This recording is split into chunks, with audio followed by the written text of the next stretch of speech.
अध्यक्ष महोदय, 5 बार रीट की परीक्षा घोषित होने के बाद स्थगित होती गई और अंतोगत्वा 26 नवंबर को 2 चरणों के अंदर यह परीक्षा हुई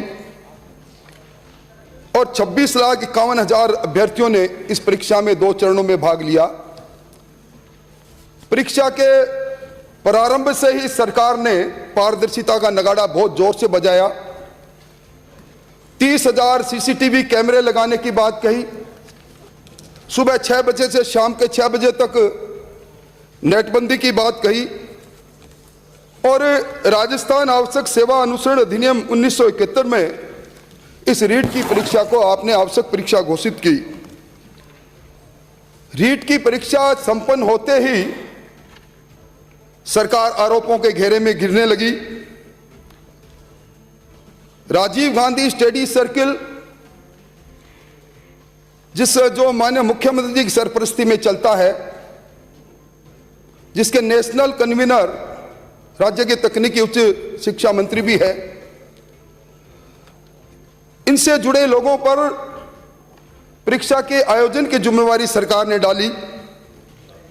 और यही नहीं अध्यक्ष महोदय, 6,20,000 लोग तो ऐसे थे अभ्यर्थी, उनका जिला बदर किया गया परीक्षा में नकल नहीं हो जाए। और लक्ष्मणगढ़ से आने वाले माननीय सदस्य जिनकी सरपरस्ती के अंदर कांग्रेस का प्रदेश का संगठन चलता है, उनका एक वक्तव्य मुझे याद आता है। उन्होंने कहा था, दुनिया की सबसे बड़ी सफल परीक्षा रीट की परीक्षा हुई है, इसका स्थान गिनीज बुक ऑफ रिकॉर्ड में दर्ज होना चाहिए। यह बात सही है अध्यक्ष महोदय। इस रीट की परीक्षा में जितनी बड़ी चांदी कूटी गई है, उसका नाम गिनीज बुक ऑफ रिकॉर्ड में निश्चित तौर पर जब परतें दर परतें खुल जाएगी तो मंत्री महोदय जरूर दर्ज होगा। और इस रीट की परीक्षा में इस बात के लिए भी नाम एक गिनीज बुक में जाएगा कि वो परीक्षा केंद्र जो माध्यमिक शिक्षा बोर्ड ने पहले ब्लैक लिस्टेड घोषित किए थे, अचानक वो सफेद शास अच्छे हो गए और उन परीक्षा केंद्रों के अंदर परीक्षाओं का आयोजन किया गया। और वो विवादित प्रिंटिंग प्रेस 2011 के अंदर, जिस प्रिंटिंग प्रेस की चर्चाएं राजस्थान में चहूं और गूंजी, कलकत्ता की स्वरस्ती प्रिंटिंग प्रेस, उसको फिर पेपर छापने की अनुमति दी गई। और मैं समझता हूं कि 26 सितंबर से ही जब गंगापुर सिटी के अंदर रीट का प्रश्न पत्र 15 लाख रुपए सौदे करते हुए देशराज मीणा गिरफ्तार हुए, अब उसके बाद यह सिलसिला चला अध्यक्ष महोदय। संजय मीणा, कांस्टेबल देवेंद्र गुर्जर, फिर बत्तीलाल के पास से होता हुआ मुख्य किरदार भजनलाल मीणा तक पहुंचा।